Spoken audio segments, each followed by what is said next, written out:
আলহামদুলিল্লাহি রাব্বিল আলামিন ওয়া আকিবাতুল লিল মুত্তাকিন ওয়াস সালাতু ওয়াস সালামু আলা সাইয়্যিদিল মুরসালিন ওয়া খাতামিন নাবিয়্যিন ওয়া আলা আলিহি ওয়া আসহাবিহি আজমাইন। আম্মা বা'দ, ফাউযু বিল্লাহি মিনাশ শাইতানির রাজীম। বিসমিল্লাহির রহমানির রহিম। আল্লাহ পাকের অশেষ মেহেরবানি ও দয়াতে এখন হজের মৌসুম চলছে।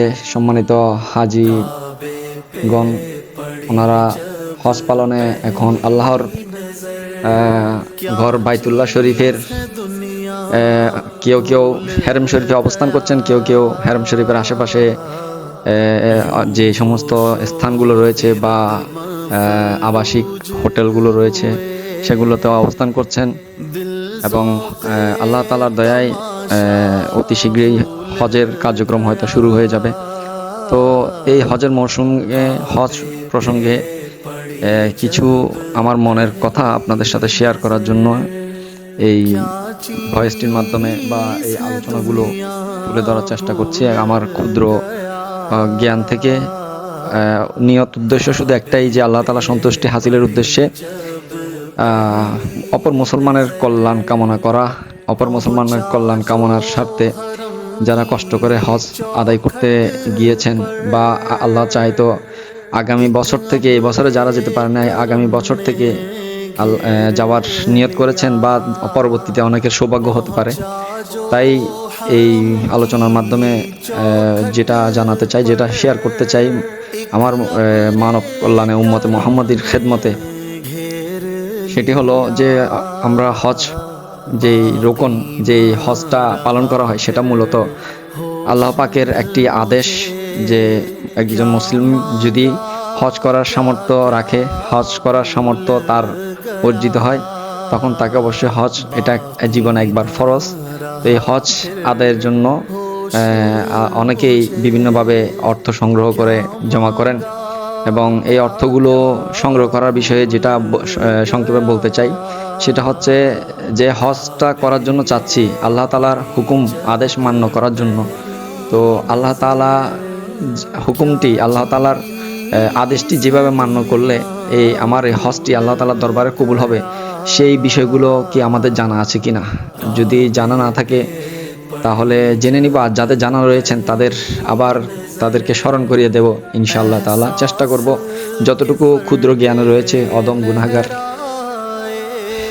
তাই আমি বিষয়টি শেয়ার করতে চাচ্ছিলাম যে হজের বিষয়ে, সেটা হচ্ছে যে সর্বপ্রথম শর্ত হচ্ছে হজের জন্য বরাদ্দকৃত যে অর্থ, সে অর্থটি কিভাবে সংগ্রহ হলো, এটা কি সকল প্রকারের হালাল হারাম বাছ বিচার করে হারাম থেকে পৃথক করে হালালভাবে এটাকে সংগ্রহ করা হয়েছে কিনা, এবং হালালভাবে সংগ্রহ হওয়ার পরেও এই অর্থের উপরে কারো হক রয়েছে কিনা, অর্থাৎ যিনি হজের জন্য টাকা বরাদ্দ করছেন এনার এই টাকা রিজার্ভ করার সময়, রিজার্ভ করার আগে বা রিজার্ভ করার সময় যে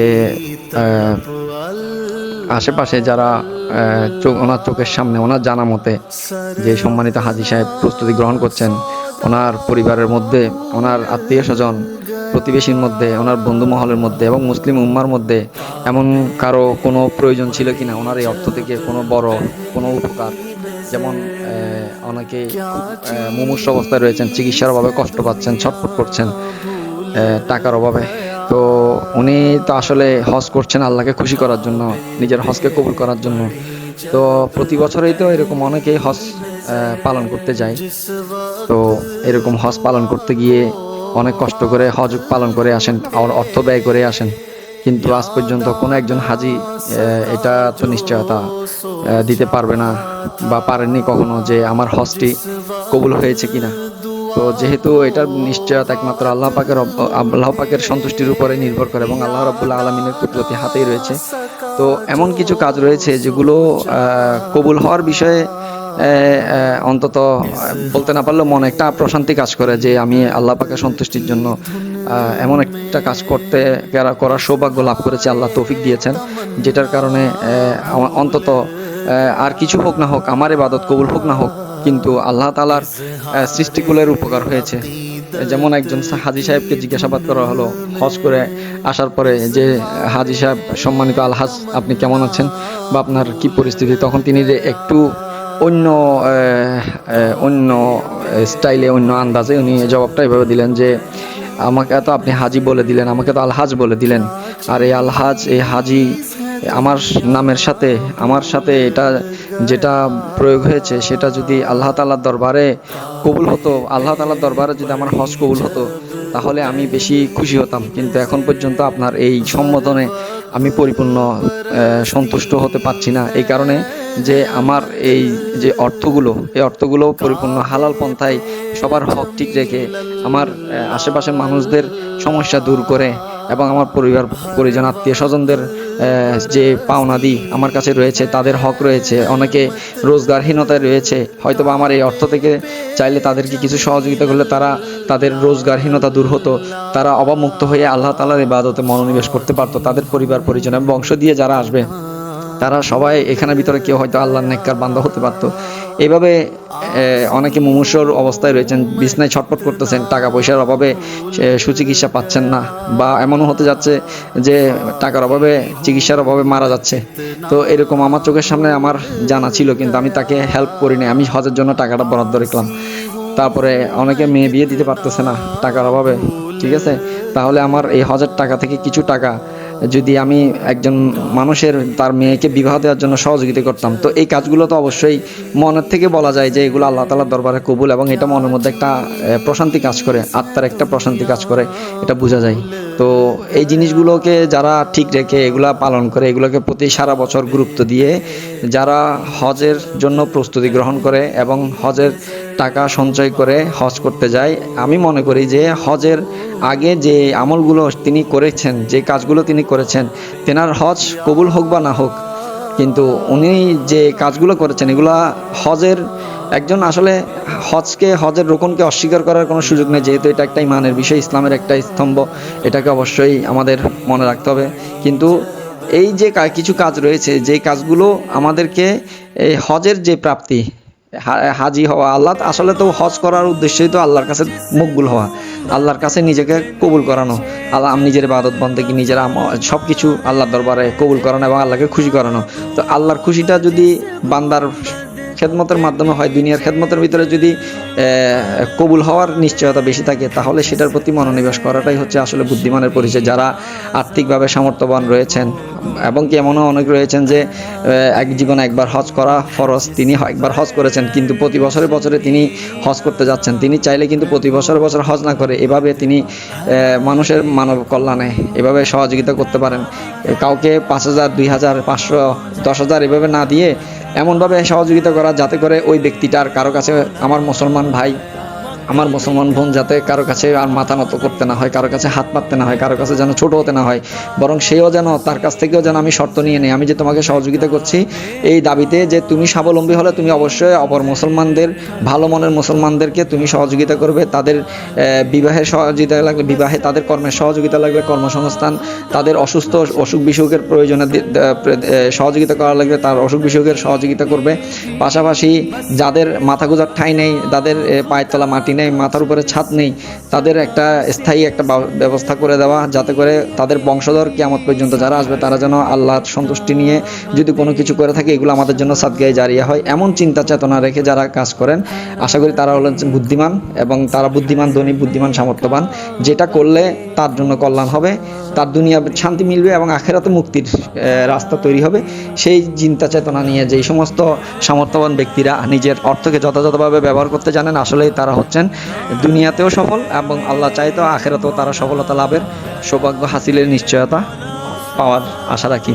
তাই আমি অনুরোধ করব, সম্মানিত হাজী সাহেবগণের মধ্যে অনেকে রয়েছেন নিজের, আল্লাহ না করুক, অনেকেই হয়তোবা নিজের মাতা পিতার সন্তুষ্টি নিয়ে যেতে পারেন নাই, তাদেরকে কষ্টে রেখে গিয়েছেন বা তাদের খোঁজখবর রাখেন নাই, কিন্তু তিনি হজ পালন করাটা এটা অনেক বেশি গুরুত্বপূর্ণ, কিন্তু তার চেয়ে বেশি গুরুত্বপূর্ণ ছিল তিনি ওনার ঘরের মা বাবার খোঁজখবর রাখা, বা মা বাবার না হলে পরিবারের মধ্যে যারা সামর্থ্যহীন, দুর্বল, বা যাদের যা প্রয়োজন, আশেপাশে আত্মীয় স্বজন প্রতিবেশীদের এদের খোঁজখবর নেওয়া, এদের যে প্রয়োজনীয়তা, সেই প্রয়োজনীয়তা আগে পূরণ করাটা বেশি জরুরি ছিল, কিন্তু সেটা না করে যারা হজ করতে গিয়েছেন, আশা করি আপনারা আমার এই ভয়েসটি যদি শুনে থাকেন আপনারা তওবা করে নেবেন এবং আপনাদের এই হজটি আবার পুনরায় করার পূর্বে এই যা কিছু অনুরোধ করলাম আমরা অবশ্যই এটা পালন করার চেষ্টা করব। এবং পাশাপাশি আরেকটা ঘটনা না বললেই নয়, সংক্ষেপে ঘটনাটি বলতে চাই। সেটা হচ্ছে যে একজন ব্যক্তি হজ পালনের উদ্দেশ্যে অনেক টাকা সঞ্চয় করেছিলেন।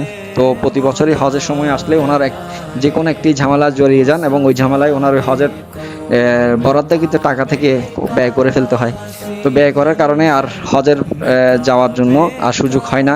কিন্তু সে এক বছর চেষ্টা করলেন যে তিনি আর যতই ঝামেলা আসুক তিনি আর হজের অর্থ থেকে খরচ করে তিনি হজে যাওয়া থেকে নিজেকে বঞ্চিত করবেন না। তো তিনি কি করলেন, এইভাবে তিনি নিজের শক্ত অবস্থানে রইলেন। এমন সময় তার পুরো খামার বাড়ির যে দায়িত্বে যিনি কেয়ারটেকার রয়েছেন, এনার পরিবার নিয়ে ইনি কেয়ারটেকার, ওনার পরিবার নিয়ে উনি খামার বাড়ির এক কোণায় ভাঙ্গা একটি টিনের ঘরের মধ্যে তার পরিবার পরিজন নিয়ে কোনো রকম তিনি জীবন অতিবাহিত করছেন। তো ওই কেয়ারটেকার এসে ওই হাজি সাহেব যিনি প্রস্তুতি গ্রহণ করছেন তাকে এসে বললেন যে আপনার এখানে আমি অনেক বছর যাবৎ খেদমত করছি, আপনার সেবায় আছি, আমার পরিবার পরিজন নিয়ে এই বর্ষার মৌসুমে বৃষ্টির পানি আমার টিন ফুটো করে ফেলেছে, এখন টিনের ফুটো দিয়ে এই বৃষ্টির পানি পুরো ঘরে পড়ে, আমি খুব কষ্টে আছি, যদি সম্ভব হয় আমার ঘরটি একটু মেরামত করে দিন, তাহলে আমি আমার পরিবার পরিজন নিয়ে একটু ভালো মতো বাসায় থাকতে পারবো, বাড়িতে থাকতে পারবো, ঘরে থাকতে পারবো, আর আপনার সেবাতেও আমার মন বসবে, আপনার খেদমতের মধ্যে আমার আন্তরিকতা বৃদ্ধি পাবে। তো ওই হাজি সাহেব কি করলেন, এটা মেনে নিতে পারলেন না। তো উনি কি করলেন, ওই কেয়ারটেকারকে ফিরিয়ে দিলেন। ফিরিয়ে দেওয়ার পরে হাজি সাহেবের যিনি প্রস্তুতি নিচ্ছেন ওনার স্ত্রী ওনাকে বললেন যে আপনি তো হজ করছেন আল্লাহকে খুশি করার জন্য, কিন্তু আসলে এমন কিছু কাজ রয়েছে যে কাজগুলো অল্পতেই কিন্তু করলে এই অল্প কাজটাকে আমরা একটু অসতর্কতাবশত আমরা কি করি, অবহেলা করার কারণে আমরা আল্লাহর সন্তুষ্টি থেকে নিজেদেরকে বঞ্চিত করে ফেলি। আপনি হজ করলেন ঠিক আছে, একজন মানুষকে তার চাওয়া, তার যে একটা বিপদ, সেই বিপদ থেকে তাকে উদ্ধার না করে আপনি হজে গেলেন ঠিক আছে, কিন্তু আপনার হজ যে কবুল হয়েছে তার কোনো নিশ্চয়তা আপনি দিতে পারছেন না। কিন্তু আপনি যদি চাইলে এই হজের টাকা, হজে যদি নাও যাওয়ার সৌভাগ্য হয় বা আপনি যেতে নাও পারেন, কিন্তু আপনি যদি এখান থেকে যদি আপনি কোনো মানুষের কল্যাণের জন্য, কোনো আল্লাহর সৃষ্টির কল্যাণের জন্য, কোনো আল্লাহর রসুলের উম্মতের জন্য, একজন মুসলমানের কষ্ট দূর করার জন্য যদি তাকে আপনি কি করলেন, আর্থিকভাবে সহায়তা করে তাকে খুশি করলেন, তার অন্তর খুশি হয়ে গেল। আর এই অন্তর খুশি হওয়াটা আর এই কাজটির কারণে যদি আল্লাহ তাআলা খুশি হয়ে যায়, তো আপনার উদ্দেশ্য তো একটাই, আল্লাহকে খুশি করা। তো সেটা যেভাবেই হোক, হজ করেই হোক বা হজের অন্য যে কোনোভাবেই হোক, তো হজ এটা রুকন, ইসলামিক রুকন। এটা যদি আপনার সব কিছু ঠিক রাখার পরে যদি আল্লাহ আপনার নসিবে রাখে, অবশ্যই আপনি আদায় করবেন। এখন বলবেন এটা তো আমাকে আদায় করতেই হবে, এটা না করে আমি অন্য কিছু করলেও কি হজের হিসাবকে আমাকে কিয়ামতের দিন জিজ্ঞাসাবাদ করা হবে না? অবশ্যই জিজ্ঞাসাবাদ করা হবে। আর ওই জিজ্ঞাসাবাদের ওজোর হিসেবে আপনি এটা দেখাইতে পারবেন যে আল্লাহ, আমার চোখের সামনে আমার এই আমার ভাইয়ের বা আপনার মাখলুকের এই বিপদ এসেছে, আমি এটাকে গুরুত্ব দিয়েছি বেশি, এটার কারণে আমি তোমার রোকনটা চেষ্টা করেছি প্রতি বছর কিন্তু হয় নাই, কিন্তু আমার এটা কি চেষ্টা ছিল, নিয়ত ছিল, নিয়তের উপর আমি অটল ছিলাম। কিন্তু যখন আমার চোখের সামনে এরকম বিপদ চলে আসতো কারো, আমি এটা না দিয়ে থাকতাম না, ক্ষান্ত থাকতাম না, আমি অবশ্যই এটা সেবা করতাম। তো ওইটা করার কারণে আমার মৃত্যুর আগ পর্যন্ত বা মৃত্যু হয়ে গিয়েছে, হজের নিয়ত করতে করতে আর হজ করা হয়নি। আল্লাহ রাব্বুল আলামিন চাইতো আপনাকে মাফ করে দিতে পারে। তো ওই হাজী সাহেব স্ত্রীর কথাই কি করলেন, আর এবার মতো তিনি আর হজে যাওয়ার থেকে বিরত থাকলেন। তিনি ওনার সঞ্চিত অর্থ থেকে উনি ওই কেয়ারটেকার যিনি ওনার বাগান বাড়ির খেদমতে রয়েছে, পরিবার পরিজন নিয়ে দীর্ঘদিন যাবৎ বৃষ্টির পানিতে কষ্ট করছে, তো উনি কি করছেন, টাকা দিয়ে ওই খাদিমকে, কেয়ারটেকারকে বললেন যে তুমি তাড়াতাড়ি তোমার ঘর মেরামত করে নাও, ঠিক আছে, আল্লাহ তাআলা তোমার পরিবারকে তোমাদেরকে ভালো রাখুক। এইভাবে করে টাকাটা দিয়ে দেওয়ার ফলে ওই রাতে যখন হজ হলো, হজের মৌসুম চলে গেল, তখন গ্রামের কিছু হাজী সাহেব আসলেন, এসে এনার সাথে দেখা হলো। দেখা হওয়ার পরে এনাকে জিজ্ঞাসাবাদ করলো যে সম্মানিত হাজী সাহেব, আপনি তো আমি তো আপনাকে দেখেছি হেরাম শরীফের পাশে তাওয়াফ করতে, হাজরে আসাদ পাথরের চুমু দেওয়ার সময় আপনাকেও আমি দেখেছি, আর সাফা মারওয়া সাই করার সময় আরাফার ময়দানেও একসাথে ছিলাম, মদিনাতুল মুনাওয়ারা জিয়ারত শেষে আপনাকে আর খুঁজে পেলাম না। এটার কারণ কি? আপনি নিজে নিজে চলে আসলেন কখন? তখন তিনি তো অবাক হয়ে গেলেন। তিনি বললেন যে এটা কেউ বিশ্বাস, আমার এই কথাগুলো কেউ, এই ঘটনাটি যেটা বললাম এটা কেউ বিশ্বাস করুন বা না করুন, এটা সত্য ঘটনা। এটা একান্তই ইমানি বিষয়। এটা যাদের দিনের প্রতি দরদ আছে আর আসলে এটার উদ্দেশ্য বুঝেন। উদ্দেশ্য কি বুঝাতে চাচ্ছি? উদ্দেশ্য হচ্ছে একটাই, যে আল্লাহ সন্তুষ্টি এবং আল্লাহ সন্তুষ্টির উদ্দেশ্যে যেভাবে চলা দরকার সেই উদ্দেশ্যে এটা বলা। তো তাই এটাকে বানোয়াট হিসেবে যারা নেবেন, আমার কথাটা কি তারা, আমার বয়সটিকে দয়া করে তারা এড়িয়ে যাবেন। দয়া করে ইসলামে ফেতনা ফেসাদ বাড়াবেন না। আপনার ভালো লাগে না আপনি চুপ হয়ে যান। আপনি এটা প্রচার করার জন্য আপনাকে বলা হচ্ছে না। আপনি আমল করবেন, আমল করতে না চাইলে করবেন না, সেটা আপনার বিষয়, ঠিক আছে? সেটার জবাব আপনি কিয়ামতের দিন আল্লাহকে দিবেন। কিন্তু এটা নিয়ে ফিতনা করার কোনো অধিকার আমি কাউকে দিচ্ছি না। এটা শরীরভাবে অনুমতি নেই, আমি দিচ্ছি না। তবে আমি যেটা বললাম, ওই হাজী সাহেব অবাক হয়ে গেলেন, যিনি যাওয়ার জন্য চাইলেন। তখন তিনি তার স্ত্রীকে এসে ঘটনাটি বললেন। তো স্ত্রী বললেন যে জি, আমি আপনাকে একটি কথা বলি নাই, আপনাকে গোপন রেখেছি, যে আল্লাহ রাব্বুল আলামিন আমাকে স্বপ্নের মাধ্যমে দেখিয়েছে আপনি ওই যেদিন কেয়ারটেকারকে টাকা দিয়েছেন সেদিনে আমি দেখেছি আপনি ইহরাম পরিহিত অবস্থায় হজ থেকে আমার বাড়িতে ফিরিয়ে আসছেন। তাও দেখেন, আল্লাহ তাআলা, এটা একটা কবুলিয়তের লক্ষণ, যে আল্লাহ তাআলা যে কাকে কিভাবে কবুল করবে। হজ না করেও আপনি কিন্তু হজের সওয়াব আপনি এখান থেকে পেয়ে যেতে পারছেন। অথচ হজ করতে গিয়ে আপনি টাকা পয়সা খরচ করলেন, শ্রম দিলেন, কষ্টও করলেন, কিন্তু হজের কোনো নিশ্চয়তা নেই। অথচ কিছু কিছু সুযোগ চলে আসে, যে সুযোগগুলো কাজে লাগালে হজের কষ্ট করে হজ কবুল করলেন, এবং এই হজ কবুল করানোর যে প্রচেষ্টা, এটার চাইতেও অধিক সহজ এবং অতি উত্তম কাজগুলো আমাদের পাশে আসে, আমাদের কাছে সুযোগগুলো আসে, চাইলে আমরা এটা করতে পারি। তো আমি যারা প্রতি বছর চেষ্টা করেন, এক বছর তো ফরজ ছিল আপনি আদায় করেছেন হালাল, তবে শর্ত হচ্ছে অর্থটা হালাল হতে হবে। যে হজের জন্য যে অর্থ ব্যয় করা হচ্ছে সেই অর্থটা অবশ্যই কি হতে হবে? সম্পূর্ণ হালাল হতে হবে। অনেকে আছে এটার মধ্যে সুদের টাকা জড়িত থাকে, ঘুষের টাকা, জুলুমের টাকা জড়িত থাকে, বা হকদারের হকের টাকা জড়িত থাকে। তো এটার বিষয়ে এটা আপনাদের বিবেকের উপর ছেড়ে দেওয়া হলো। আল্লাহ তাআলা প্রত্যেককে বিশেষ করে হজের ক্ষেত্রে বা যে কোনো ক্ষেত্রে, শুধু হজের ক্ষেত্রে না, যে কোনো ক্ষেত্রে আল্লাহ তাআলার হকের পাশাপাশি সৃষ্টির হকের গুরুত্ব দিয়ে আল্লাহ তাআলা দিনের কাজ করার, দিনের খেদমত করার, দুনিয়ার খেদমত করার সেই সেই সুবোধ, সেই বিবেক বুদ্ধি, সেই আকল আমাদেরকে দান করুক এবং আমাদেরকে সেই তৌফিক দান করুক। আমিন। আর যারা সামর্থ্যহীন, হজে যাওয়ার জন্য সমর্থ হচ্ছে না, আর তাই মনটা ছোট হয়ে আছে, মনটা ছোট হয়ে থাকে, তো আমরা আসলে হজে যেতে চাই।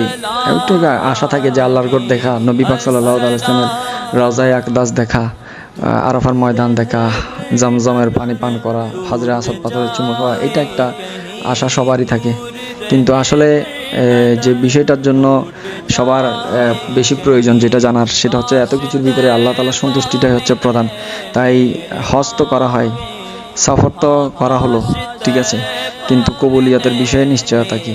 তাই আসুন আমরা যারা হজ করছি এবং যারা হজ করতে পারছি না, যাদের তৌফিক রয়েছে হজ করার, তারা তো হজ করছি, এটার পাশাপাশি একটা বিশেষ এমন একটা গুরুত্বপূর্ণ আমল আমরা শিখে নিই, যে আমলটা আমাদের জীবনে অনেক বেশি প্রয়োজনীয়, বেশি উপকার আসবে আমাদের জন্য, বেশি ফজিলতময়, বরকতময়। সেটা হলো যে যাদের সামর্থ্য রয়েছে হজ করতেছেন, হজ করেন। হজ কবুল হওয়ার বিষয়ে কি নাই? নিশ্চয়তা নাই, কিন্তু এমন কিছু আমল আছে যেটা করলে আপনার আমলনামার মধ্যে হজের সওয়াব লেখা হবে। তো আসুন, যারা সামর্থ্যহীন ব্যক্তি রয়েছি, আমরা মন ছোট, আমাদের মনে আশা ছিল আমরা হাজি হব, আমাদের আমলনামায় হজের সওয়াব লেখা হোক, তাদের জন্য আমি এই ফজিলতে পূর্ণ হাদিসটি বর্ণনা করছি বাইহাকির সূত্রে। এটা মেশকাত শরীফের হাদিস। তো এই হাদিসটির খোলাসা হচ্ছে এরকম, যে প্রিয় নবী রাসূল পাক সাল্লাল্লাহু তাআলা আলাইহি সাল্লামের ইরশাদ হচ্ছে, যদি কোনো উম্মত তার মাতা পিতার প্রতি ন্যাক দৃষ্টি প্রদান করে, অর্থাৎ তাদের প্রতি ভালো মনের দিয়ে, তাদের প্রতি দরদ দেখিয়ে, তাদের প্রতি ভালো দৃষ্টি দান করে, যেই দৃষ্টিটা এমন যে আমার মা অনেক কষ্ট করছে, আমাকে গর্ভে ধারণ করে অনেক কষ্ট করেছে, আমাকে ছোট থেকে লালন পালন করে অনেক বড় করেছে, এখনও কষ্ট করছে, পরিবারকে টিকিয়ে রাখার জন্য কত ত্যাগ তিতিক্ষা করছে, আমার বাবাও অনেক কষ্ট করছে, এইভাবে তাদের কষ্টেরগুলো খুঁজে খুঁজে বের করার চেষ্টা করা, এই যে একটা ভালো দৃষ্টিদান, এই দৃষ্টিদানের বরকতে আল্লাহর রাসূল সাল্লাল্লাহু তাআলা আলাইহি ওয়াসাল্লাম ইরশাদ করেন, প্রতিটি দৃষ্টির বিনিময়ে এভাবে এক একটি কবুলকৃত হজের সওয়াব আল্লাহ তাআলা আমাদের আমলনামায় দান করবেন। তো যাদের সামর্থ্য নেই তারাও এই আমলটা করব, আর যাদের সামর্থ্য রয়েছে হজ করছি এটার পাশাপাশি এটার প্রতি আমরা গুরুত্ব দিব। তো অনেকে বলবেন যে আমার মা নেই, বাবা নেই, এখন আমি কি করব? হ্যাঁ, তাহলে আপনার জন্য আরেকটি অনুরোধ থাকবে, সেটা হচ্ছে আপনি আপনার মা বাবার কথা স্মরণ করুন। এনাদেরকে সামনে দেখছেন না, কিন্তু এনারা তো কবরে শুয়ে আছেন, তাদের কথা মনে করুন, তাদের চেহারাকে মনে করুন, তাদের কবরের দিকে যান, জিয়ারত করুন, তাদের কবরের সব পছান। এটার কারণেও আল্লাহ তাআলা চাইতো আপনার আমলনামার মধ্যে হজের কবুলকৃত হজের সব লিপিবদ্ধ করে দিবেন। তো আমরা আজকে এতক্ষণ পর্যন্ত যা কিছু আমরা জানলাম, আল্লাহ তাআলা আমাদেরকে তা নিজের স্মৃতিতে ধারণ করে পরিপূর্ণরূপে আমল করার এবং তা অন্য নিকট পৌঁছে দিয়ে তাদেরকেও আমল করার উৎসাহ প্রদান করার সেই জজবা, সেই তৌফিক আমাদেরকে দান করুক। আমিন বিজাহিন নবিল আমিন সাল্লাল্লাহু তাআলা আলাইহি ওয়াসাল্লাম। আসসালামু আলাইকুম ওয়া রাহমাতুল্লাহি ওয়া বারাকাতুহু।